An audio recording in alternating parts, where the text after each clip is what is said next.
poems from my collection called The Flight of Birds. Things. If she went out, as she got to the door, she'd look back at the breadboard or the plates on the dresser and feel guilty leaving them behind. She tried to establish an order for mugs, so the one with roses wasn't chosen the most, and the grey one with parsnips wasn't neglected. On the lavatory, staring at a pile of clothes, she saw crevices, crags, plateau, gullies, a mountain range rich with caves, cast-off t-shirts, squashed-up tea bags, all crumpled, tumbled things were landscapes. She wandered in their silence, unafraid. When she cooked, she inhaled the ecstasy of the carrot's martyrdom, the outrage of the innocent potato. Once, some broccoli got forgotten. As she lifted its yellowing form from the fridge, it asked, "Is that it? Am I eaten? Was that cold place your guts?" This next one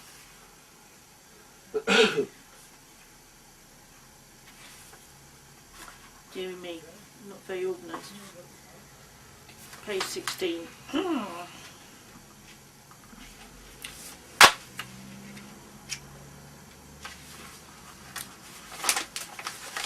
This next one is called A Shapeshifter Advises a Fugitive. So, how safe are we talking here? Size? Speed? We could look at toad safe, holed up between rocks, still enough a fly would think you were a rock, but a persistent claw, a well-turned beak could have you out. Pike safe might suit underwater, but humans can whip out a trick or two for pike.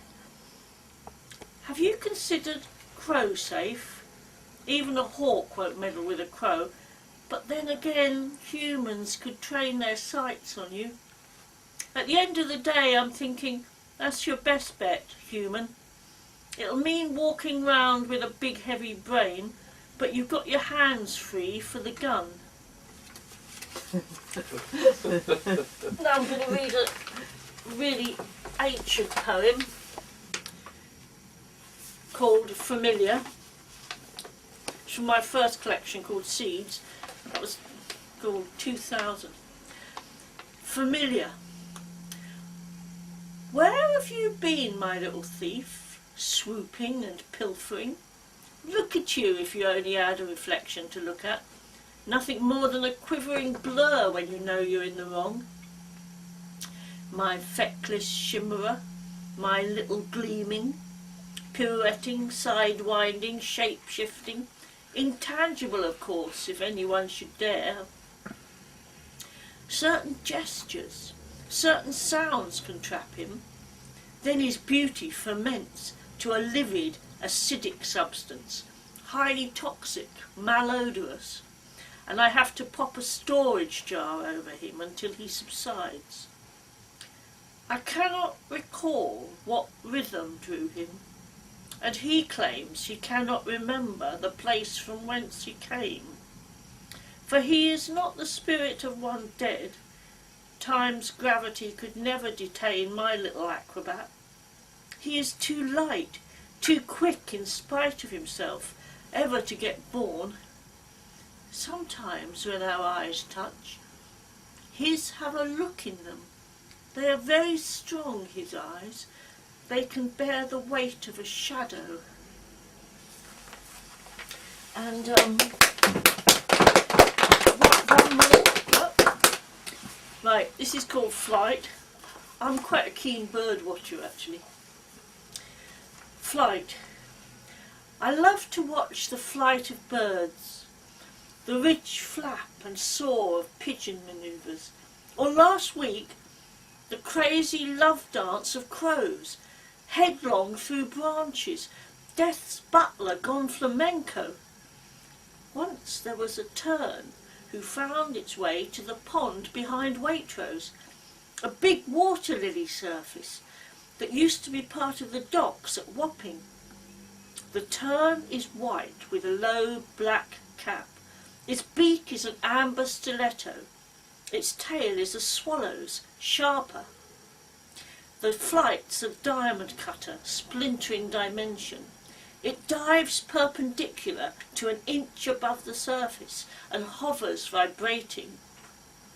On the pond, with its captive shoals of tiny fish, the hunt was as challenging as a bag of chips, and now and then the tern lets out a cry, shearing the air with its lone circling. Lately, I've been thinking of the first Londoners, chipping their flints beside the Thames. I often fall in with their party, but I'm seeing office blocks where they see deer running through oaks.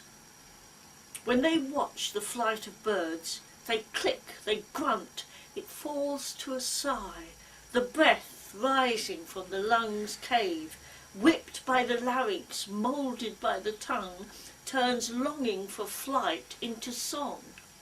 Hunting, fighting, sex and death, anything can make the Londoners sing, but the flight of birds draws out their breath like no other thing. When a hawk hovers, when a lark climbs its wire, the Londoners remember the journey. Now it's summer, they tell me. There are fruits, long days of sunshine, until the swallows gather, until the owl cries. Then you must travel all day until nightfall. No stopping for flowers, no pool dreaming then. It's a long way, they tell me, but you won't be lonely, not like the ones who refuse the journey. Thank you.